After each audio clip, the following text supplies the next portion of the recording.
era un campo de concentración mal llamado colegio. Nosaltres érem la morralla de la societat, nens abandonats.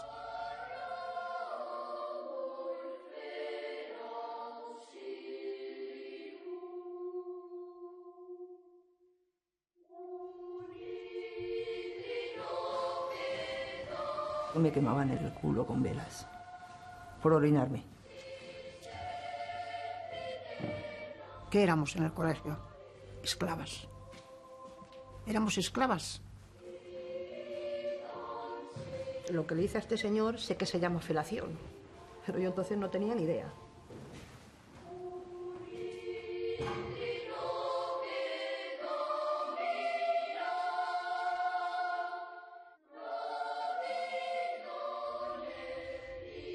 Pensé en suicidarme. Que un niño con 12 años piense en eso es muy duro.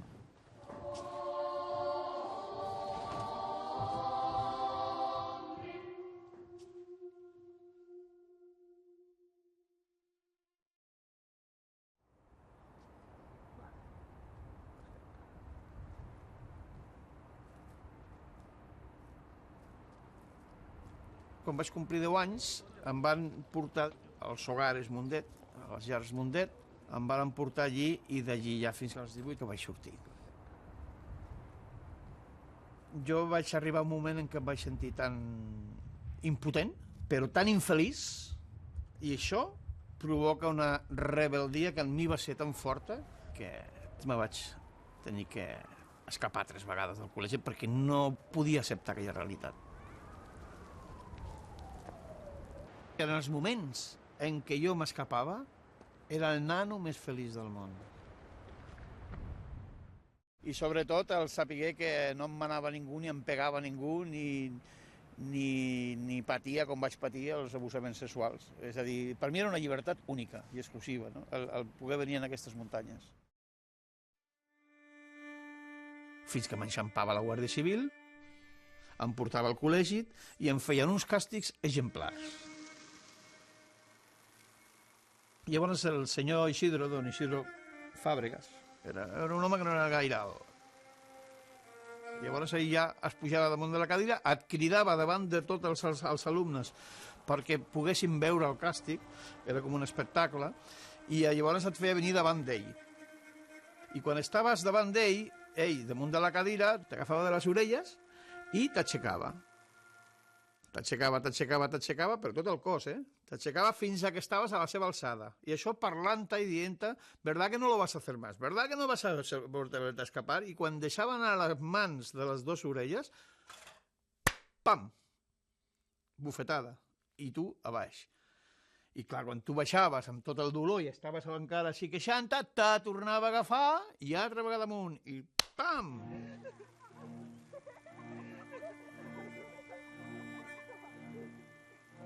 Jo, quan me vaig escapar la segona i la tercera vegada, jo sabia que el càstig, però el que més por em feia, sempre pensava, és la part aquesta d'humiliació, d'humillar-te davant de tots els altres, no? Mundet, mundo en pequeño, complejo de la caridad social de Barcelona. Toda esta masa ingente y disciplinada de deportistas comienza por tributar un emocionado y marcial saludo a la insignia de la patria que preside la magnífica parada deportiva. Inaugurados en el año 1957, los Hogares Mundet solamente abrían sus puertas al exterior para actos propagandísticos donde se quería dar una imagen moderna de la beneficencia.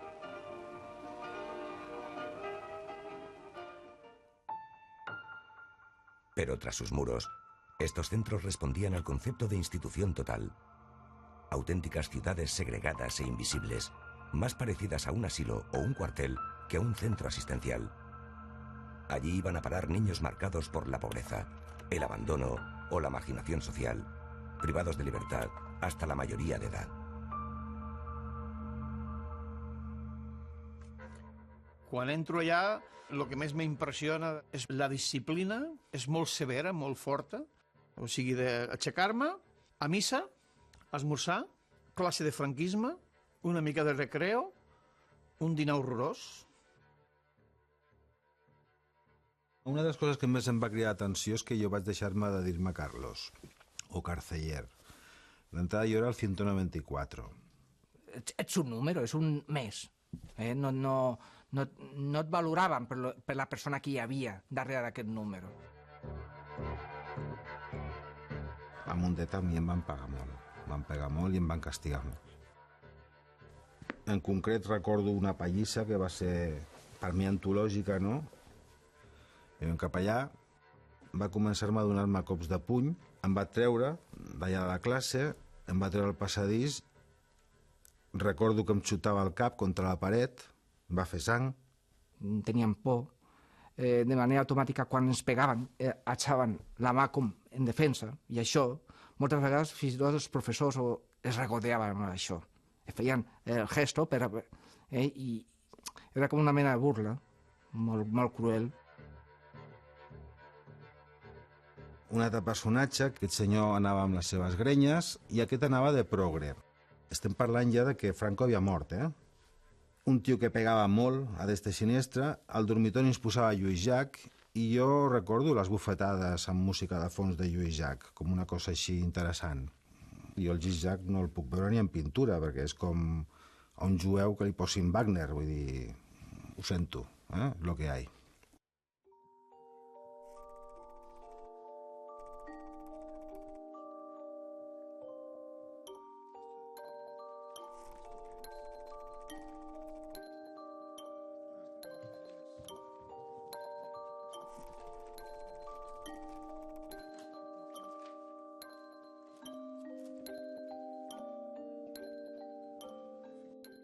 Recordo els mocs. Com no es recollia els mocs, tu te'ls havies de menjar, perquè on ficaves els mocs?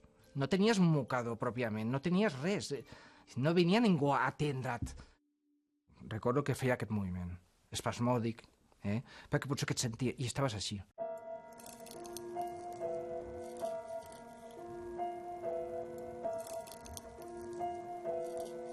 Jo crec que és la solitud, és la sensació d'abandó, i de no veure un futur. És que allò... Vivies el dia a dia, però no tenies ni l'abans ni el després. Estaves allà.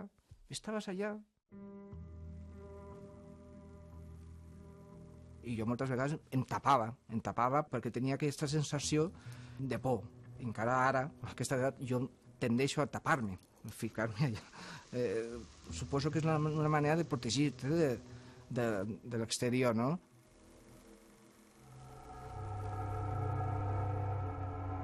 Allò ja va ser el descobriment de la brutalitat. L'hermano Esteban, aquest abusava dels nens, nosaltres ho vam descobrir i vam generar un grup d'autodefensa, no?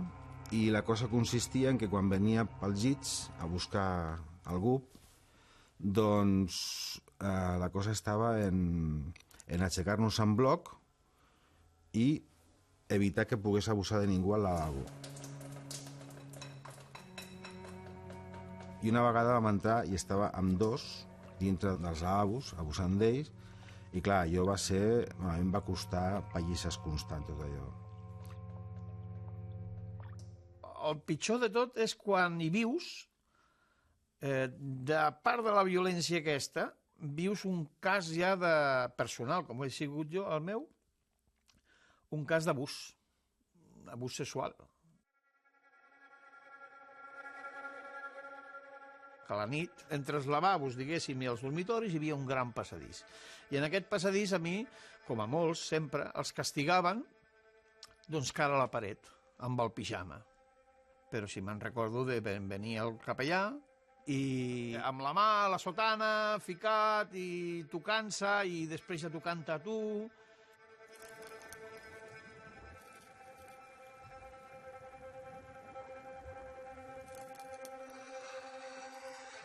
I tinc la imatge d'ell com tenint un orgasme. Me'n recordo, és una cosa, un plaer. Anem a dir-li un plaer, no? Tenint un plaer amb els tocaments aquests. Llavors, aquest mateix senyor, a l'endemà, me'n recordaré tota la vida, a les 8 del matí, estava fent la missa. I jo l'estava veient allà fent la missa. Clar, això, les meves bases que pugui tenir espirituals, de creença en Déu, queden trastocades, queden tocades. A l'hora de confessar-te, hi havia un, tot ja ho sabíem, de que quan confessava es masturbava. Me'n recordo que les preguntes eren, però morbo total, no? Perquè clar, tu tenies que confessar-te i tenies que dir, pues he cometido actos impuros. ¿Y qué tipos de actos impuros? Y tú, bueno, pues me he tocado por la noche. ¿Y cómo duermes? ¿De qué lado duermes? ¿Sobre el izquierdo o sobre el derecho? O sea, ¿con qué mano lo haces? ¿Y qué piensas cuando lo estás haciendo para excitarte? ¿Qué piensas? Però quan te lo preguntava, feia algunes veus d'excitació ja, i tu t'adonaves compte que aquí passava alguna cosa raro. No? Començaven a tocar, a vegades intentaven, i t'anaven, com si en manifestessin un carinyo, però clar, et feia cas, però feia coses que tu potser en aquell moment no racionalitzaves. Clar, i encara que ho poguessis, a qui podies denunciar? Això és com un gos que li estan cuidant, encara que el que el cuida li pega, el gos anirà darrere, perquè esperant que li doni de menjar, o ja està. I nosaltres anàvem darrere d'ells. I era, vulguis o no vulguis, el nostre guia. No teníem altres. I ens agafàvem a qualsevol cosa. Nosaltres érem la morralla de la societat, no? Fills del pecat, pares a la presó, nens abandonats, un sistema feixista, el que hi havia en aquest país, això sí, tocat de la mà de Déu. Era una impunitat total i nosaltres no érem res, no érem res.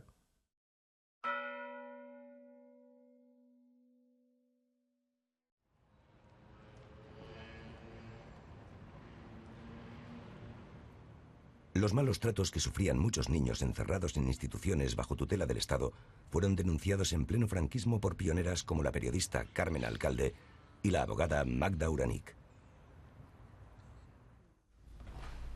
¿Qué es para entrar? Visitan el archivo de la Casa de la Maternidad, hoy centro moderno y adaptado. Ayer, el lugar donde Juan Antonio pasó los peores años de su infancia. Él era uno de los niños que conmovieron a la periodista. Primer salut, Sí. Què tal? No, molt bé. Jo em trobo en aquest nen. Quan ho va fer vostè, jo tenia 4 anys, estava aquí. Després de fer la foto, vàrem haver de sortir pitant, perquè hi havia un gendarme o una personatge d'aquests, i ens volia agafar la màquina i tot. I llavors vam sortir corrents, i li vàrem donar un cliché que no era. No, perquè jo buscava el nombre de... En el año 1968, el artículo de Carmen Alcalde en la revista Destino destapaba una realidad terrible. Los niños más vulnerables, los que hubieran tenido que estar más protegidos, sufrían las consecuencias de la moral de la época. Eran los hijos del pecado. La disciplina es a base de gritos, golpes, con la mano, la zapatilla o el puño, y miedos. No han visto conducirse normalmente a ningún ser humano. Viven en el terror, sin juguetes, en rebaño, despersonalizados. Encara em fa carn de gallina, aquell manosseo que em feien per tot el cos, la cara, em lavaven, jo no havia vist mai una tristesa i una desolació tan gran com aquelles criatures. Jo recordo els muros, tot tancat, sí, correcte, és que no recordo moments de felicitat. És que això era molt propi de tots aquests centres. No eren tan diferents com de presons, una mica. Sí, eren presons, però imagina't un nen durant 7 anys ficat aquí dins. Quin carinyo donava a les monges? L'agressivitat i l'odi que destinaven les monges em va quedar molt gravat. La societat no sabia que passava aquest calvari com el que va passar a la teva mare o com el que vas passar tu o com el que passava a tanta gent. I fins a la Constitució del 78 moltes d'aquestes institucions repressives van seguir existint. I fins a l'amnistia, i és curiós perquè va haver-hi l'indult, després l'amnistia, i en canvi en aquests moments encara hi havia gent que estava en els patronats, no?, de menores o de la dona.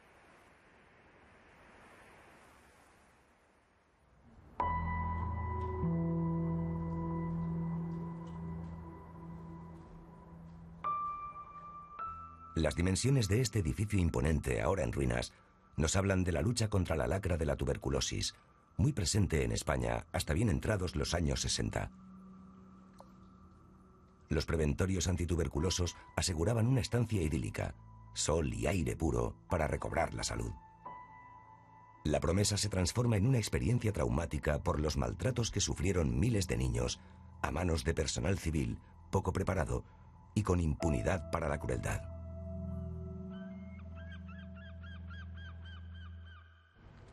Yo venía con ilusión de pasar aquí unos meses divertidos. Mi madre me decía que era un sitio maravilloso, que aquí había fuentes de leche. Y luego, efectivamente, esto fue una fuente de leches, pero no de lo que decía mi madre, sino de otro tipo. Todas las noches cuando veníamos de cenar y subíamos allí, ya sabíamos lo que nos esperaba. Entrábamos en el ala con la señorita Marina, su hermana, y me acuerdo perfectamente de verlas cerrar los ventanales grandes, ¡pumba!, el ruido que hacían, y nos mandaban descansarnos y ya está.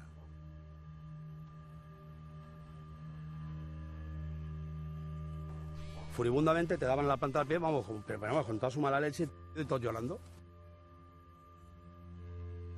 Duele mucho, duele muchísimo. Yo es que decía, es que, ¿por qué coño todos los días me teníais que pegar a mí y a mis amigos? Injustamente, pero no, ¿por qué todas las noches? Todas.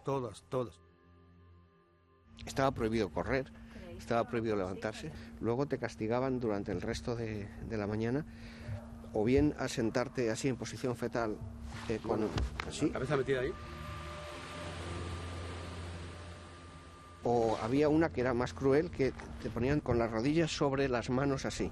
Entonces, claro, todo el peso del cuerpo te machacaba los nudillos, ¿no? Y eso era horroroso, era un dolor insoportable. Yo la impresión que saqué de aquí y que sigo llevando fue la de haber sido vejado y de haber sido humillado. Y el maltrato que dice Manuel era tanto psicológico como físico. Me llevé una buena ración de hostias y mucha pena, mucha tristeza y muchas lágrimas derramadas y un gran trauma eterno, porque eso no me lo quitará a nadie. Y maldigo 1000 veces el día que yo vine aquí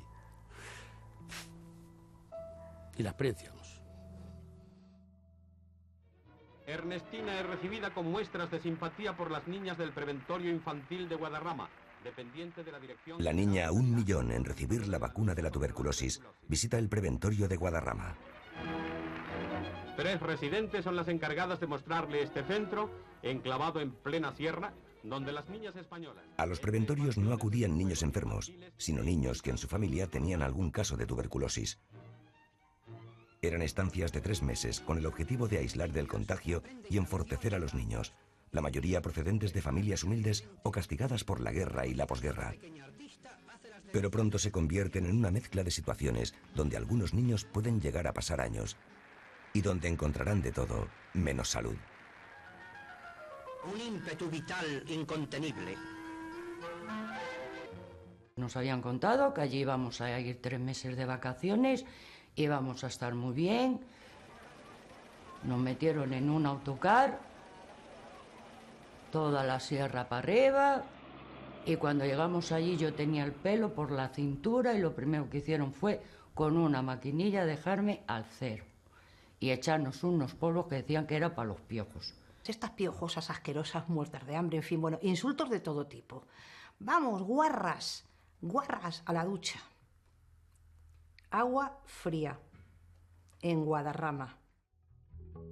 Pensé que se habían equivocado. Dije, yo no vengo aquí.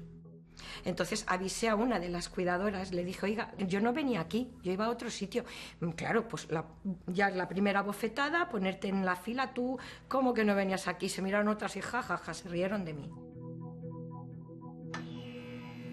Y al día siguiente nos levantan con un pito y nos sacan al patio nevado descalzas. Y nos dicen que eso es para que sepamos que tenemos que seguir las normas. Y que ninguna puede hacer nada que no nos digan las cuidadoras. Y que, por supuesto, a los familiares de lo que pasa en el centro, ni pío. La hora de la comida, brinda el yantar sano y abundante y también una prueba del buen apetito de las pequeñas. En las lentejas había gusanos, que era lo más normal del mundo, o las judías o lo que hubiese. Entonces, claro, tú veías los gusanos y además es que los veías moverse. Te costaba tragarte eso.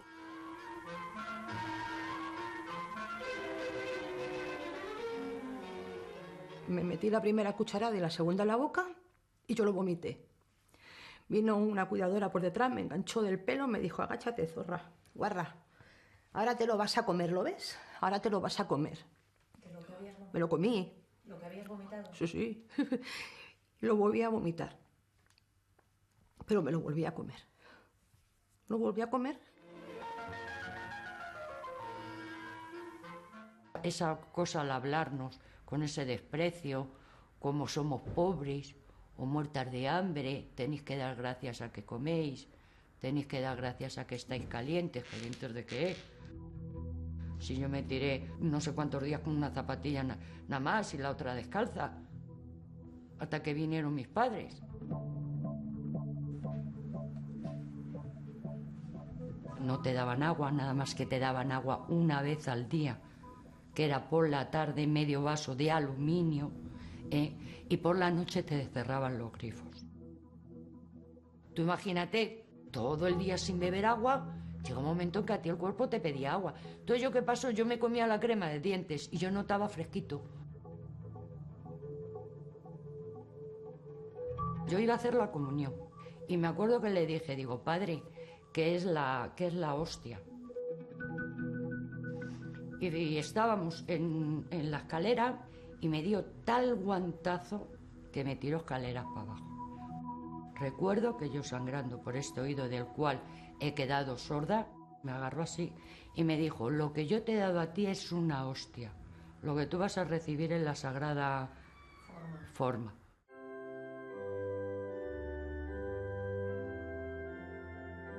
Y claro, no te hicieras pis, porque como te hicieras pis, de hecho yo he visto quemar el culo con una vela. ¿Cómo? A unas niñas. Sí, sí, te quemaban el culete con una vela. Yo sabía que me hacía pis en la cama y que yo, en el momento que yo descubría la cama mojada, yo ya estaba temblando, porque yo ya sabía lo que me venía encima. Aquellas llamadas señoritas, sí me recuerdo que me quemaban el culo con velas. ¿Cómo que te quemaban? Sí, por orinarme. Y cogían ortigas y las frotaban en lo que eran mis partes íntimas, evidentemente, para él. Pues era como un castigo por hacerme pis en la cama. Nos obligaban a decir la guarra, meona, meona, meona, que eres una guarra, que te has meado. Nos obligaban. La ponían en corro y nos ponían en corro a todas para insultarla. Yo ese corro también lo tengo aquí metido, no sé. No se me va de la cabeza, ¿no? Sobre todo cuando hablo de este tema, esos corros a mí me... Llegas a pensar, bueno, ¿por qué no me muero ya y se acaba todo esto, no?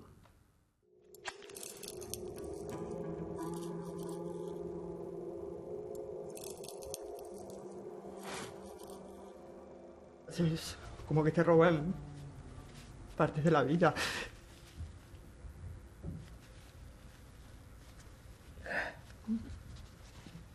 Hay veces que te digo que crees que lo tienes superado, pero en el momento que hablas de este tema, pues como que te viene todo a la mente y es que te hace polvo. Te hace polvo. Porque piensas y digo, ¿y qué es lo que hice yo? ¿Qué es lo que hice yo para que me ocurriera lo que me ocurrió, no? Muchos de aquellos niños conservan un buen recuerdo de su estancia en aquellos centros, más en sintonía con la cara amable y caritativa que se vendía. Ciertamente, en muchos internados, la disciplina nunca traspasó la línea roja de la crueldad. Pero la frecuencia con la que se producían los abusos es estremecedora. Son muchas las personas que hoy sacan a la luz unos maltratos que claramente eran excesivos respecto a las costumbres pedagógicas de la época, cuando un bofetón podía formar parte de la educación. No parece que hubiera directrices para cometer abusos, pero tampoco había consecuencias para quienes los practicaban. Yo después quedé hecha una mierda y sigo hecha una mierda, porque es verdad que yo no me he recuperado, he estado siempre con problemas de nervios. Ya te digo, me salió la epilepsia, he tenido que estar siempre de psicólogos, que mi vida me costó muchísimo tener una relación con mi marido, pero muchísimo, muchísimo, porque yo a los hombres es que los detestaba.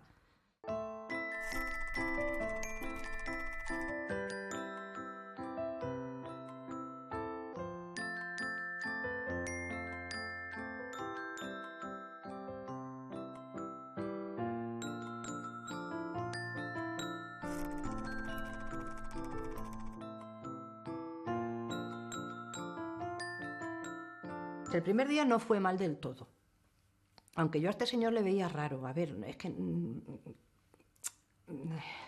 yo notaba que me echaba mucho la mano por encima.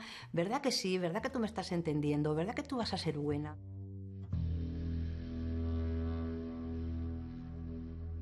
Al segundo día yo ya vi que la cosa pues, me gustaba menos.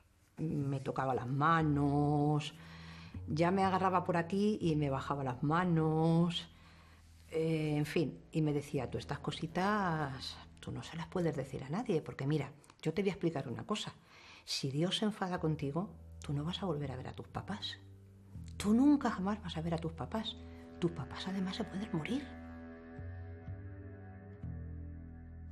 Pero ya al día siguiente entré y me dijo, siéntate. Dice, mira, hoy vamos a hacer una cosa que no se la puedes contar a nadie. Lo que vas a hacer está bien, porque esto lo quiere Dios, y como lo quiere Dios, esto lo tienes que hacer. Así que tú ahora tranquilita y vas a hacer lo que yo te diga. Y eso ya lo que te he contado, se subió los hábitos, me puso la cosa en la boca, me empezó a escurrir una cosa asquerosa por la boca, porque el tío lo consiguió, desde luego. Me toqueteó lo que quiso, me hizo ponerme de espaldas, y por la espalda también me hizo. Cuando terminó me dijo que era asquerosa, que Dios me iba a castigar por eso, y que tuviera mucho cuidado, que no hablara con mis padres.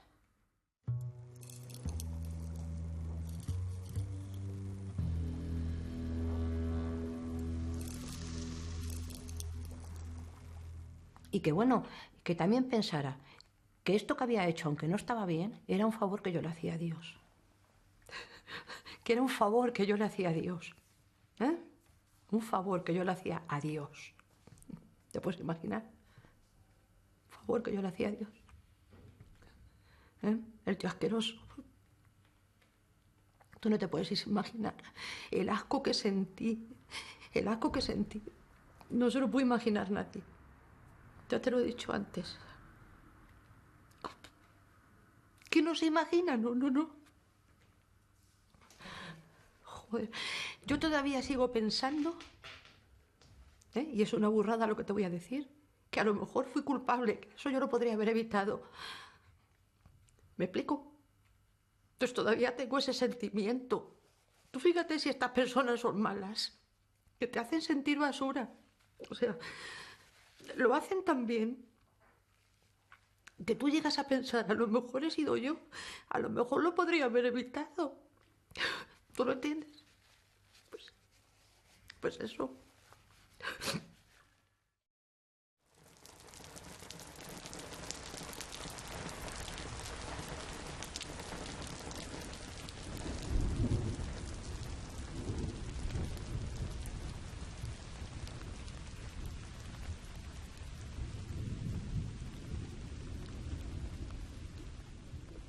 El padre Vilarrasa era un cura castrense, creo que era comandante. Este hombre escogió confesar a unos niños que a él le gustaban todos mucho, porque a todos nos tocaba.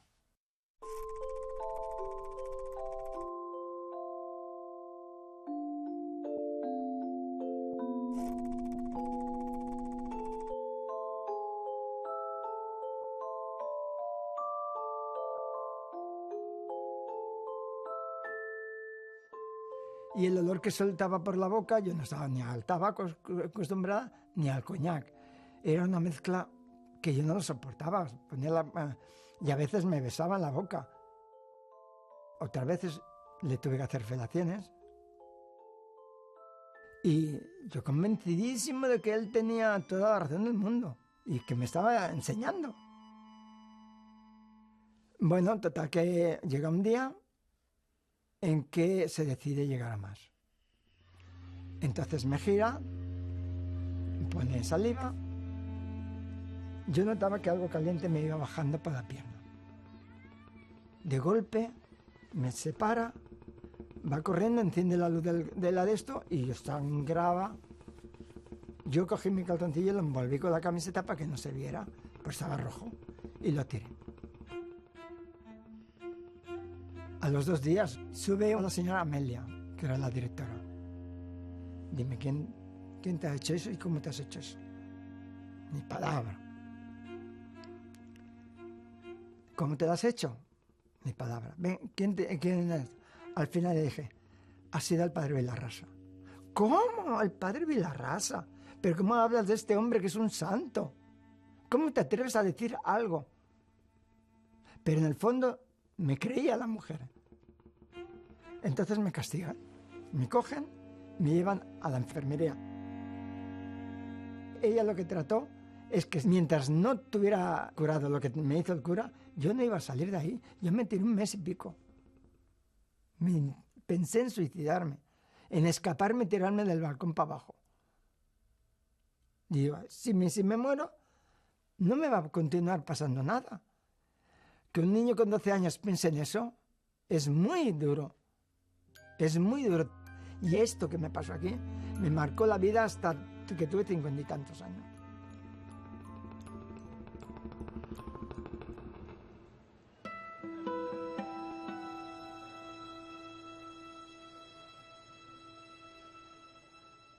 Joan y Ana tienen cita en el Tribunal Eclesiástico del Arzobispado de Barcelona. Ella pasa por momentos delicados de salud, pero ha reunido fuerzas para venir a denunciar las violaciones que los dos sufrieron en los internados. El modo en el que el Papa Francisco ha afrontado casos de pederastia en el seno de la Iglesia Católica los ha animado. Además, y en contra de lo que pueda parecer, la justicia eclesiástica es más dura que la civil en casos de abusos, porque el delito no prescribe hasta 20 años después de la mayoría de edad. Què tal? Bon dia. Bon dia. Com estem? Joan. Vostè se'n diu Joan. Joan, sí. Vostè? Molt bé. Jo, francament, és l'oportunitat més gran que tinc en la meva vida de poder deixar anar algo que no he pogut mai. A todos nos hacía tocamientos, pero en mí se fijó demasiado. Se volvió como algo obsesivo. Això és horrorós perquè aquesta destructiva vostè la va destruir en bona part, no? Quan un delicte d'aquest tipus, un pecat d'aquest tipus el provoca o el genera un sacerdot, un capellà, doncs és encara pitjor. Aquesta és una lacra que no és que afecti a l'Església en ella mateixa, és una lacra que afecta a la societat occidental. I durant molt de temps això s'ha anat amagant. Però segueixen havent-hi, i segueixen havent-hi casos d'abusos sexuals. Estan al dia. Bueno, què ha de fer una persona, un noi, un adolescent, amb un cas que s'hi trobi que un sacerdot, per exemple, està abusant d'ell i té por? Aleshores, de seguida estem obligats a donar part a l'autoritat civil, al jutjat de guàrdia, i a la Santa Seu. A la Santa Seu, a la Congregació de la Doctrina de la Fe. Perquè la Santa Seu el que fa és vigilar que els bisbats facin el que han de fer. De vez en cuando para quedarme en paz conmigo misma, me voy a Montserrat sola. Me pongo en la última fila. Sigo la misa. Es como una manera de reconciliarme con Dios, no con la Iglesia. La imatge que té la gent, aquesta percepció pública de que davant de casos d'abusos per part del clergat simplement l'autoritat eclesiàstica ho amagava o canviava a l'abusador de lloc o de parròquia o de col·legi, doncs té una base de realitat. Havia passat això, certament. Quan això va sortir a la llum, evidentment la Santa Seu i la resta de l'episcopat van dir això no pot ser, perquè estem tolerant una situació que és intolerable i això de cap manera es pot amagar. Per molt que puguem perdonar el delinqüent, el pecador, malgrat tot queda la situació criminal que s'ha de... És a dir, pot haver-hi misericòrdia amb el pecador, però també ha d'haver justícia. Bon dia. En el caso de Ana y Joan, nada se puede hacer ya. Ha pasado demasiado tiempo y los presuntos agresores ya están muertos. A pesar de ello, el hecho de que una alta autoridad eclesiástica los haya escuchado y haya reconocido el daño causado los ha reconfortado enormemente.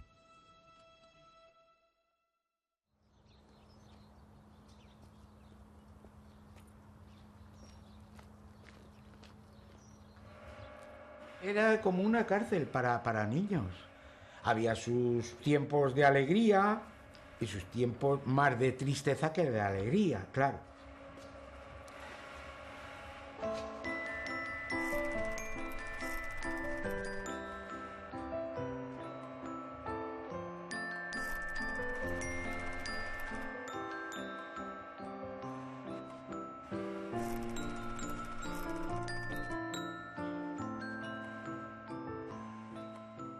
Hay que decir que los curas sean malos.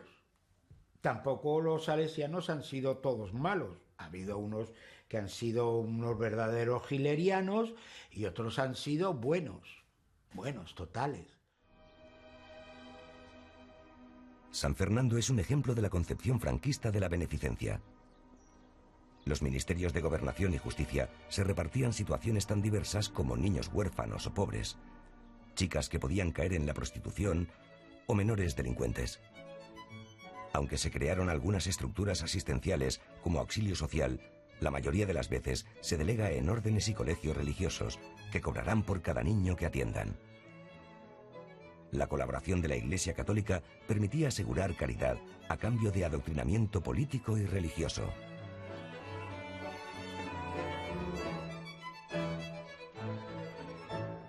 San Fernando era un campo de concentración mal llamado colegio.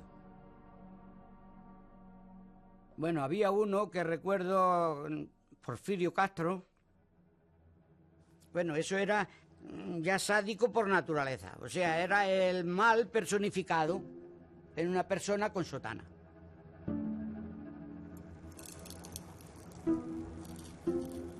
Él se cogía entonces 3 o 4 cinturones, se los cogía, se hacía un manojo con las hebillas, se lo ajustaba bien a la mano, ¿no? Y entonces le quedaban pues los cinturones convertidos en un látigo. Tengo visualizado y memorizado y grabado a fuego un niño en el patio, un niño en el suelo, tumbado en el suelo, protegiéndose todos los órganos vitales, con brazos y piernas, y el cura como si fuera una pelota, hasta que se hartó.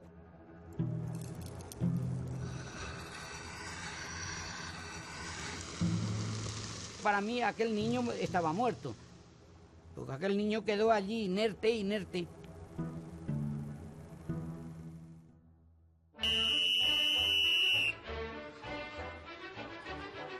Fue un día en el comedor de estudiantes, yo tendría 9, 10 años. Me cogió el cura, el encargado del comedor en aquel momento, y me cogió por la barbilla y con el dedo pulgar presionarme el tabique nasal hasta prácticamente hacerme perder el conocimiento. En aquel momento yo, cuando me soltó y me repuse un poco, mi primera reacción fue coger una silla, le levanté la silla, intentar darle con la silla en la cabeza a él, Pero claro, yo era un niño, él era un hombre.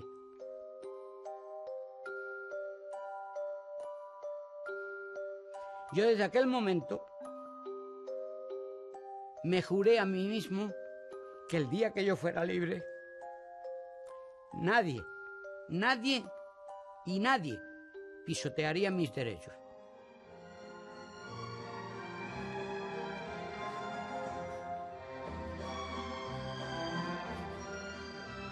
Tenía un trauma desde la infancia. En el colegio donde nos metieron querías pasar desapercibido. Y la mejor manera de pasar desapercibido era que nadie se fijara en ti por ninguna razón. Cándido, amigo. Cándido y cientos de miles de niños de diferentes generaciones han arrastrado toda la vida el trauma del paso por un internado como una pesada mochila. Pero muchos, como él, han decidido abrir el cuarto oscuro de la memoria. Para Cándido, superarlo se materializaba en una cosa tan simple para otros como bailar en público. Mi mayor ilusión era saber si tenía que bailar con mi hija el día de la boda, poderla sacar allí en primera fila y no tener miedo a nadie. Y lo conseguí. Me robaron la infancia, me robaron mi adolescencia. Yo salí con 16 años y yo no había tenido trato con una mujer. No había entrado en un bar, no había tomado una copa de licor, no había fumado un cigarrillo. No había estado en la calle. ¿Qué vas a ir a pedir a bailar a una chica por mucho que te guste si no sabes dar un paso? Si estás acojonado, perdón, de miedo, pues entonces eso es un calvario.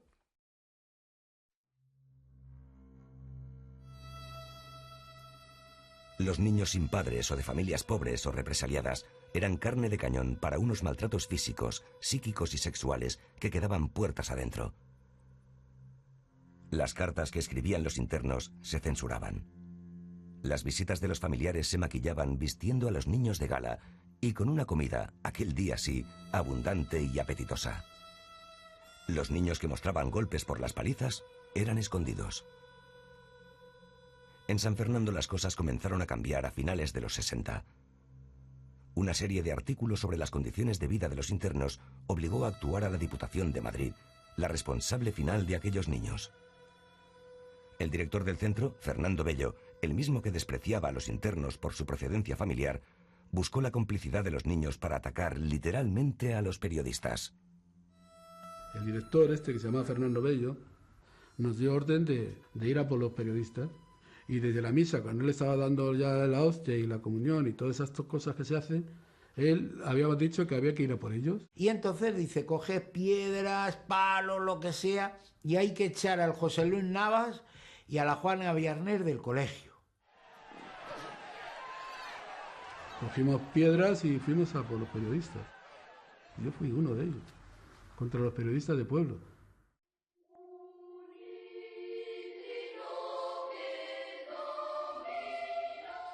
La denuncia del diario Pueblo y la llegada de los aires renovadores del concilio supusieron un cambio importante en la vida de San Fernando.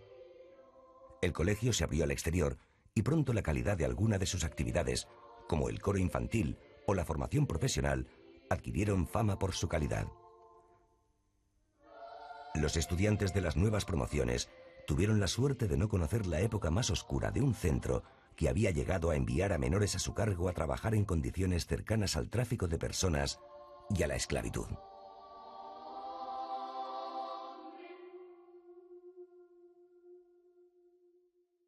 El que se pusiera un poco, ¿cómo diría yo? Un poco chulito delante del salesiano, que a lo mejor le iba a dar y tal, ese ya no le veíamos más. Desaparecían y decíamos los demás de la clase, ¿pero dónde está Andrés? ¿Y sobrino? No, sí. No sé. Y bueno, pues me llegó el turno a mí.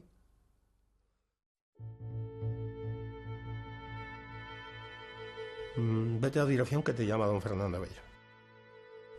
Total que acudí y me dijo, bueno, pues tu estancia aquí ha terminado. Dice, te va a adoptar un hombre, te vas a ir con él a León. Y yo le dije que no, que yo tenía a mis padres en Ávila, que yo no me iba a ir a León. Y me dijo, bueno, tú te vas a ir a León, porque tus padres ya no vienen aquí.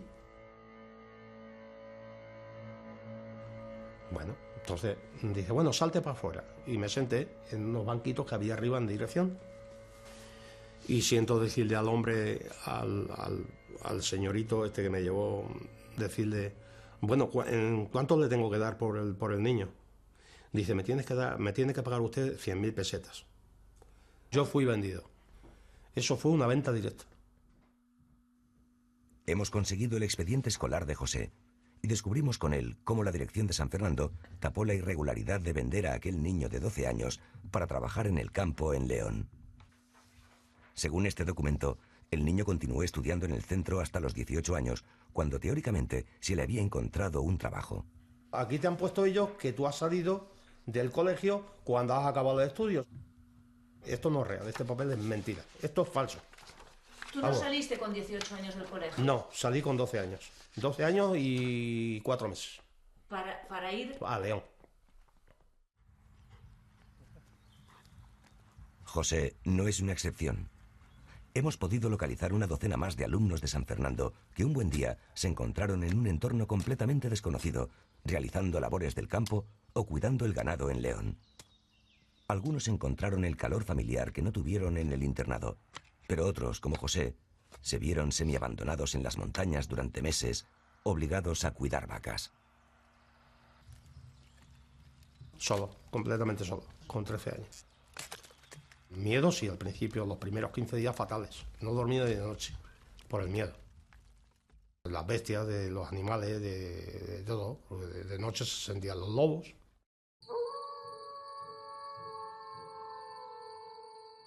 Este señor era guardia civil.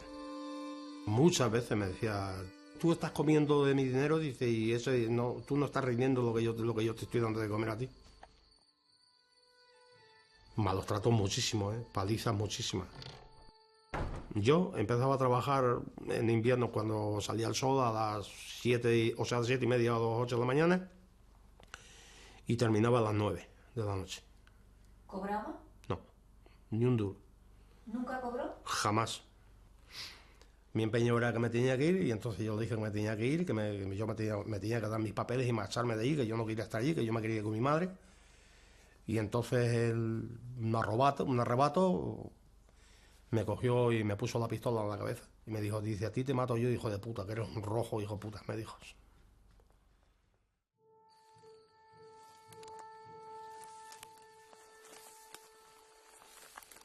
Esto que llegué y la nariz rota fue a consecuencia de un puñetazo y el golpetazo que me pegó y me rompió la ceja. ¿Quién? El señor. El de León. Evidentemente, eso no se me quita a mí. Además, claro, te lavas la cara, te peinas y cada vez que ves eso dices, estas son las secuelas de una guerra. Pues esas secuelas las llevo, pero las que más me duelen son las del alma. Las secuelas del alma son las peores. Porque esto se quitó, aparece, bueno, lo ves, bueno, ya han pasado los años, pero las de dentro son las que más duelen. ¿Sabes?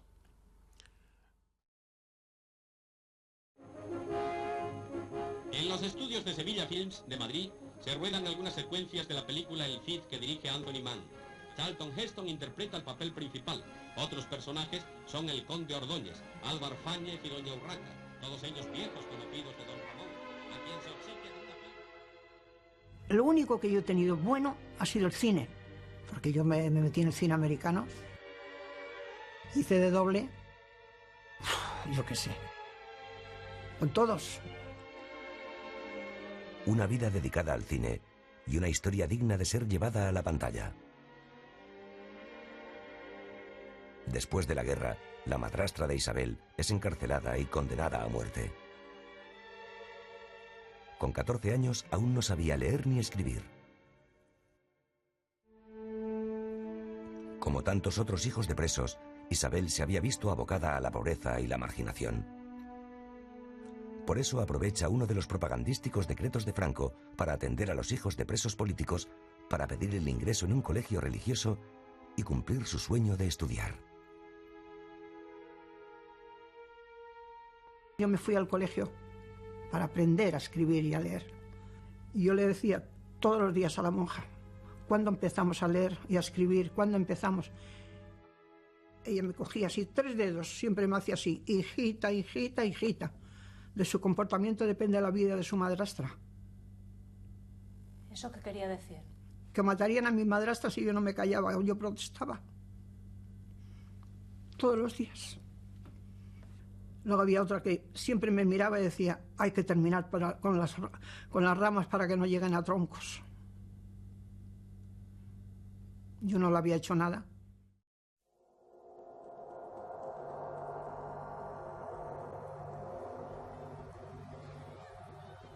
Dos años y medio, como si yo estuviera presa.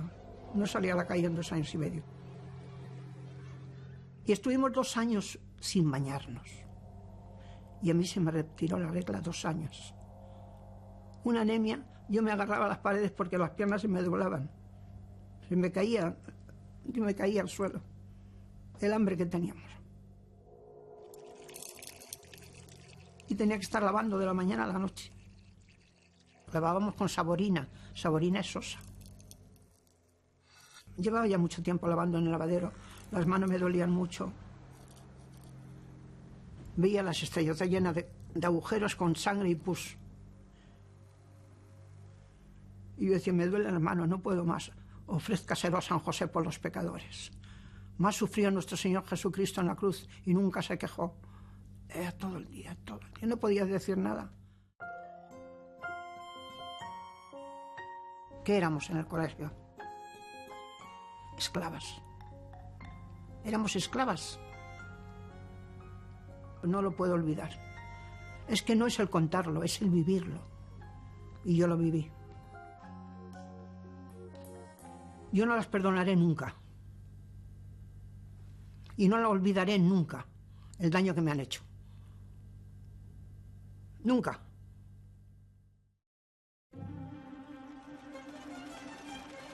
Durante la investigación para este documental, hemos recogido muchos testimonios que denuncian explotación laboral infantil durante su estancia en los internados. La instalación de talleres de confección y de todo tipo de manufacturas en los centros de beneficencia tenían una finalidad pedagógica e incluso de mantenimiento del centro. Pero en muchos casos, la dureza y el largo horario laboral hace sospechar a los afectados que la institución habría podido llevarse importantes beneficios gracias a esta mano de obra gratuïta. És explotació laboral i explotació infantil, perquè molts anys que et facin treballar com una mula i que si no acabes el que estàs fent fotin de bufes, vull dir, això és explotació. No podies aixecar el cap de la feina. De cap manera, vull dir que pim-pam, i hores i hores i dies i dies.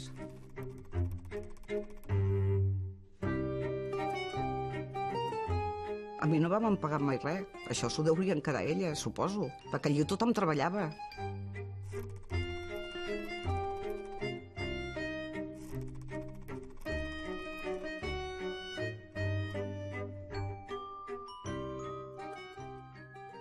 D'estudiar res, a treballar, a cosir màquina primer per l'exèrcit, després per grans magatzems.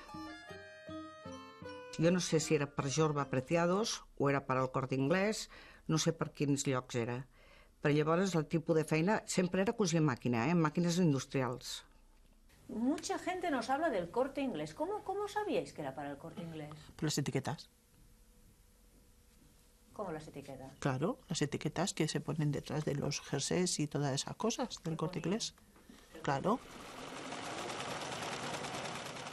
Tanto los grandes almacenes como diversos centros religiosos nos han confirmado los importantes pedidos que se hacían. La firma comercial tenía, y en algunos casos tiene todavía, la concesión para hacer la ropa del ejército, la seguridad social, etc. Con estos encargos en centros de beneficencia se obtenían las manufacturas a mejor precio que si se hubiesen pedido a talleres profesionales. Pero el trabajo, mucho o poco, se remuneraba. La responsabilidad de si se pagaba o no a las chicas era exclusivamente del centro religioso. Yo solo cobré en el Buen Pastor y me consta que ni en oblatas, ni en trinitarias, ni en adoratrices, ni en ni en terciarias capuchinas se pagó jamás nada. Yo estaba en el taller de muñequería, entonces hacíamos unos muñecos que se vendían a las pastelerías. En esos muñecos, cuando había que poner los caramelos dentro del cuerpo, poníamos notas. Por favor, me llamo Consuelo, estoy presa, soy inocente, no he hecho nada. Adoratriz es padre de Damián 52, sáqueme de aquí. Pero muchas de esto, siempre me he preguntado qué pensaría la persona que comprara el muñeco y se lo encontrara en su casa.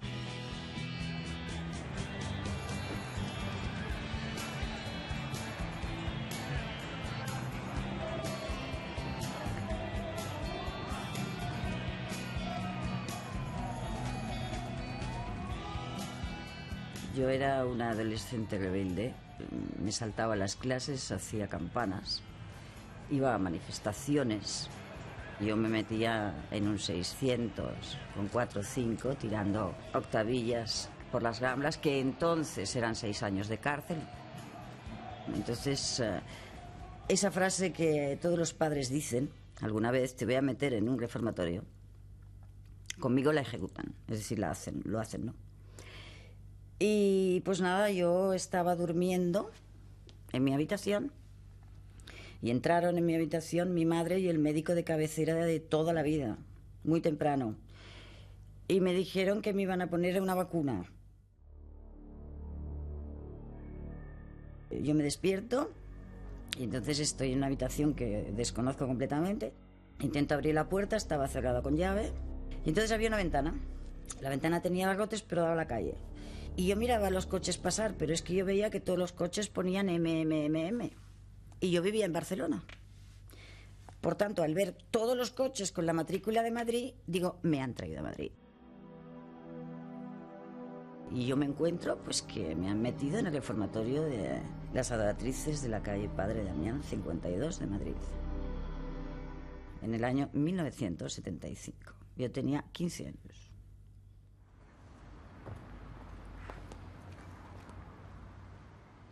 Consuelo ha publicado diversos libros sobre esta especie de cárceles invisibles para niños y jóvenes que no habían cometido ningún delito. Ha investigado especialmente centros como en los que ella estuvo, dependientes del Patronato de Protección de la Mujer.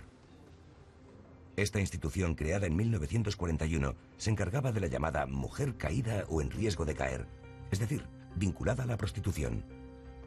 El patronato llegó a desplegar patrullas para detener a las mujeres que no se ajustasen a la moral de la época. Pero con los años, esta institución acaba siendo un contenedor de situaciones tan dispares como chicas con una mala relación familiar o víctimas de abusos sexuales de padres o hermanos. Paradójicamente, no se encierra al agresor, sino a la víctima, que puede quedar recluida hasta los 25 años. La democracia llegó tarde a estos centros, que no se cerraron hasta los años 80. Una verdadera Gestapo a la española, cuyas celadoras se dedicaban a cazar menores en actitud sospechosa. ¿Pero cuál era la actitud sospechosa? Pues llevar una minifalda, darte un morreo con el novio en la última fila del cine, fumar y estar en la calle en horario colegial. Era un sistema penitenciario oculto para menores.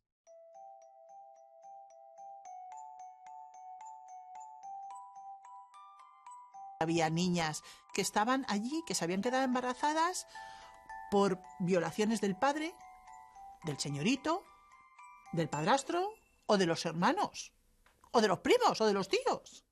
Llego a conseguir incluso la carta de petición de niños al centro de Peñagrande como si fuera un kilo de naranjas. Es que desaparecían los niños, o sea que en el año 70, que fue cuando yo di a luz, de 300 a 500.000 pesetas pagaban por un niño. ¿Por qué funciona hasta mediados de los 80? Porque siguió funcionando esa ley del silencio. Porque la transición española fue una gran mentira. Porque era un posfranquismo. Porque mientras había tanta prisa por sacar mujeres en pelotas, el porno, los bingos y todo eso, resulta que había miles de menores encerradas en esos reformatorios por unos motivos que no se sostenían de ninguna manera. Muchas no aguantaban eso. Entonces podía ser trasladada a un manicomio. De hecho, ahí estaba Cienpozuelos, que entonces era un manicomio de crónicos, donde ingresaban las del patronato, que se habían escapado de muchos centros, o que se rebelaban, o lo que fuera.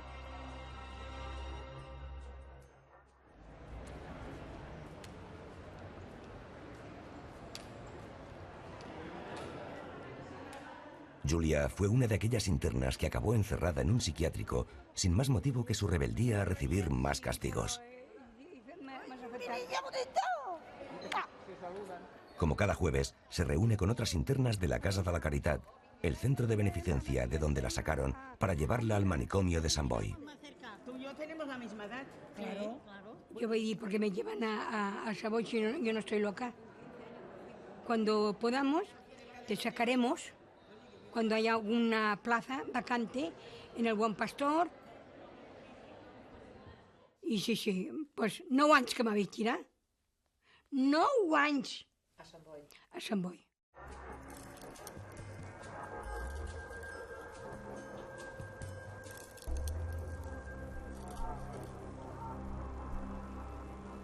Me van posar moltes corrents. Què vol dir corrents? Corrents, electroxocs, però de càstig, no perquè estava... de càstig, perquè a vegades contestava a la monja i ara, mañana a las corrientes. Em posa les així, i em estira, posa una goma a la boca. Allà, a lo vivo, a lo bèstia. M'entens? I te deixaven tot això cremat de la cosa rodona de l'electroxocs. I així anava jo. Diu, llavors al final, diu, veu, que veu d'una vegada ja. Llavors es va, em posa fort. No vaig donar compte de res. I estaves allà 3 o 4 hores que no sabies si vivies o estaves a l'altre món.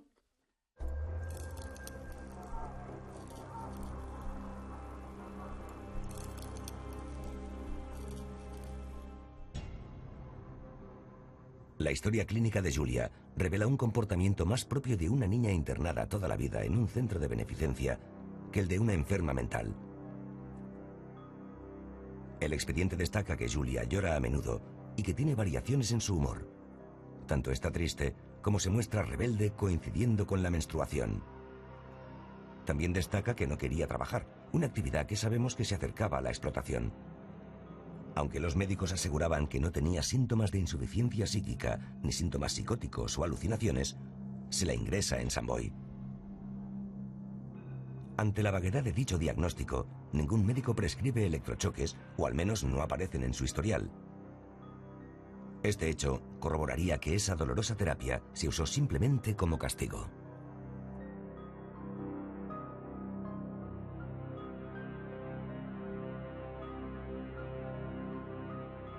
I un dia me vaig escapar a estar al Sant Boi. Me van veure, me van agafar, me van posar en un quarto que li deien Sant Rafael, que era de càstig. 15 dies sense poder-me moure, ni netejar-me, ni res. Així, amb unes camises a força, així, apretada. Estava la camisa així estava. I tota pixada. Li havíeu de donar el menjar a la boca, pràcticament. Li tenia que donar el menjar a la boca a la noia. Això pitjor que animals els tractaven. Perdó que li digui. Pitjor que animals.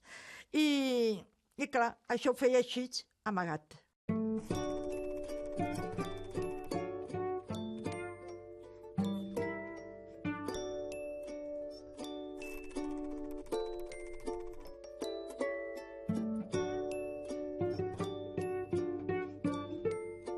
He plorat molt aquesta vida. Ja no tinc llàgrimes. Vaig plorar jo, ja vaig plorar. El que vaig. No, és que no dir-lo i passar-lo, dir-lo és una cosa i passar-lo és una altra. Jo tinc aquí com una espina clavada, li juro, perquè he passat molt malament amb les monges de Sant Boi.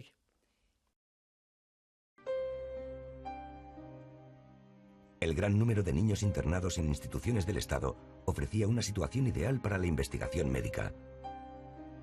Se los podía someter a pruebas y observación con una regularidad que difícilmente se tenía en el resto de la población infantil. La mayoría de las veces eran tratamientos inocuos e incluso beneficiosos para ellos y para el resto de la sociedad.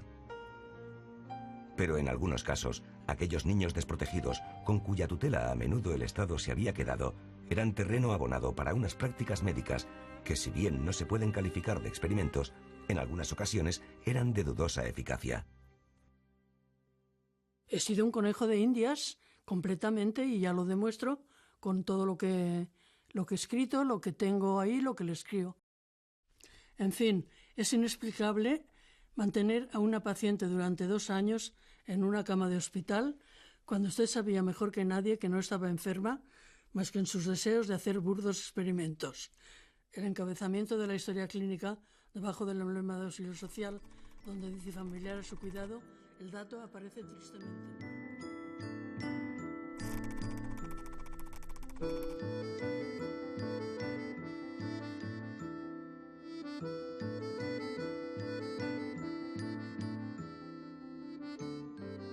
Me llevan allá al hogar de enfermería porque había perdido las ganas de comer y me coge este hombre y hace esa historia clínica falsa de toda falsedad.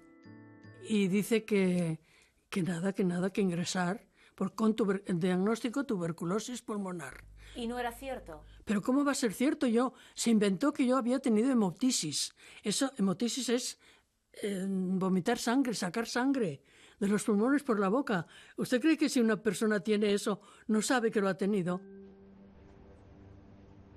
A Carmen le practicaron una colapsoterapia, una operación muy habitual en los años 50. Consistía en poner unas bolas de plástico en los pulmones, donde la tuberculosis había dejado lesiones importantes, las llamadas cavernas. Era una intervención generalmente indicada para fases avanzadas de la enfermedad, pero no para casos leves, y menos aún para no infectados. Yo no he tenido nunca tuberculosis porque eso lo tengo clarísimo. Siempre he sido negativo, es decir, yo no he tenido en mi vida bacilos de Koch. Los análisis eran negativos, el bacilo de Koch inexistente, la febrícula que suele dar la tuberculosis y tal, nada, nunca. Y me tocó la China, me tocó ahí el doctor Mengele español, Enrique García Ortiz, que no solo a mí, ha hecho barrabasadas a todos los que han querido.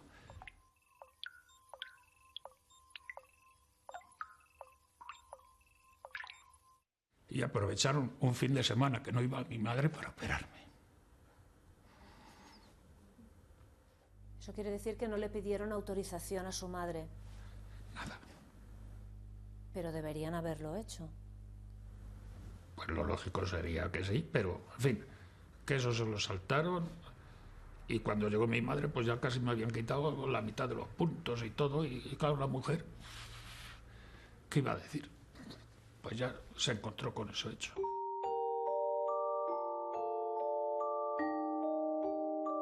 Todos los médicos que me han ido mirando a lo largo de mi vida se hacían cruces de cómo me podían haber hecho eso.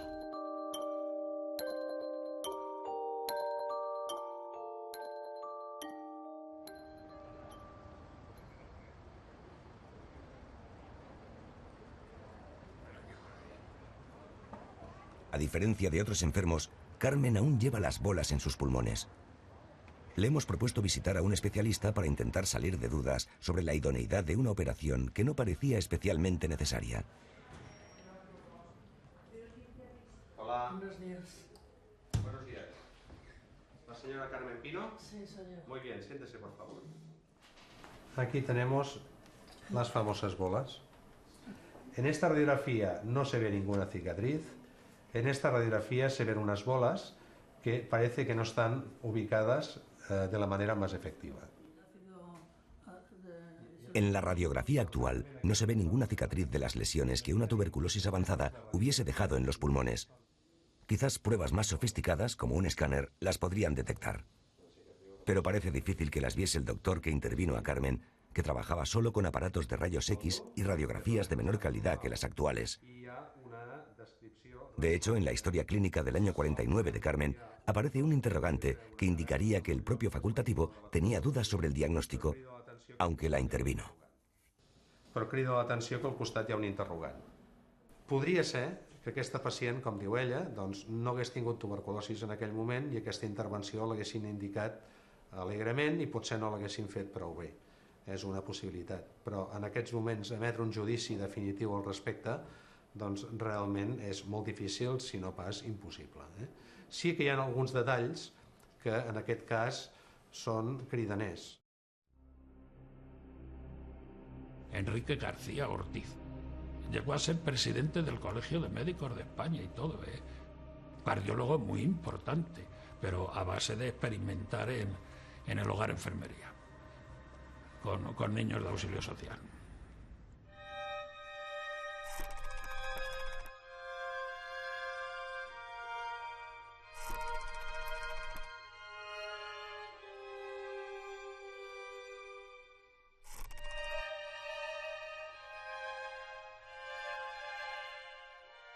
Tenim companys que han acabat morts per les drogues, han acabat a la presó, suïcidis. On està l'educació que ens havien de donar? On està la redempció social que se suposava que practicaven? Els quatre que potser hem sobreviscut som una excepció de la qual moltes vegades m'he avergonyit. Em queda com una pena de que no he viscut aquells anys, que aquells anys van passar de llarg per la meva vida i que hagueren sigut els més bonics. Si hagués sigut una persona normal o com cal, els més bonics de la meva vida me'ls van prendre. No tengo ilusiones de nada, o sea, vivo porque tengo que vivir, pero ya como ilusiones no tengo nada. Del mal he sacado lo positivo. El mal que a mí me han hecho, intentar de no hacérselo a los demás. Las injusticias que yo he sufrido, no soportar que nadie me las haga, ni ver a nadie que se las haga a otro. Yo no quiero considerarme una víctima, porque conmigo no pudieron. No quiero pensar que soy una víctima, me niego. Yo soy una superviviente. La justicia tendría que juzgar a estas personas. Que es un delito maltratar niños. No sé si en el franquismo estaba considerado delito, porque en el franquismo los niños eran los seres más desamparados que había en el mundo. Pero desde luego es un delito. Mi esperanza es que llegue un momento que diga, oye, que salga un señor importante en la televisión del país y diga, en nombre de todos los gobiernos anteriores al mío, pido perdón a los niños del franquismo. Pido perdón a las viudas del franquismo. Pido perdón a tanta gente que saben que su familia está en una cuneta. Pido perdón por la omisión que hemos tenido. Pero es que eso no lo va a hacer nadie de los que hay ahora. He sufrido ya mucho, he pasado mucho, he llorado mucho y ya no pienso llorar más. Se ha hecho lo que yo quería, que era que saliera a la luz, tal como yo lo pensaba y tal como lo he vivido. Ya no. Soy feliz, casi feliz al cabo de los años. Porque ha salido.